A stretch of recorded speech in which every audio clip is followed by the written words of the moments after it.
ప్రస్తుతం లైవ్‌లో ఇమాన్యుయల్, డేమన్, పవన్ కళ్యాణ్ వీళ్ళు ముగ్గురు కూర్చున్నారు. ఇక ఇందులో భాగంగానే పవన్ కళ్యాణ్ ఇమాన్యుయల్ దగ్గరికి వచ్చి సారీ అన్న అంటూ చెప్పుకు వచ్చాడు.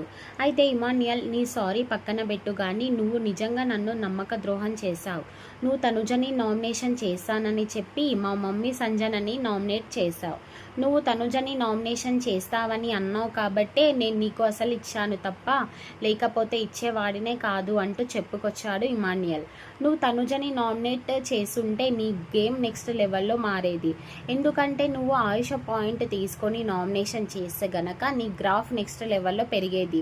అంతేకాకుండా తనుజ గేమ్ కూడా మారేది. కానీ చివర్లో మాత్రం ప్లేటు పిరాయించి నన్ను చీట్ చేసి మొత్తానికి తనుజని సేవ్ చేసి మా అమ్మ సంజనని నామినేషన్లో పెట్టడం నాకు అస్సలు నచ్చలేదంటూ ఇమాన్యుయల్ చెప్పుకు వచ్చాడు. పైగా నువ్వు ఖచ్చితంగా తనుజనే నామినేట్ చేసి ఉంటే ఆడియన్స్కి కూడా ఒక నమ్మకం కలిగి ఉండేది, వీళ్ళిద్దరి మధ్యన ఏం జరగట్లేదు అని చెప్పేసి. కానీ నువ్వు అలా చెయ్యకుండా నువ్వు తీసిన గోతిలో నువ్వే పడేలాగా చేసుకున్నావు.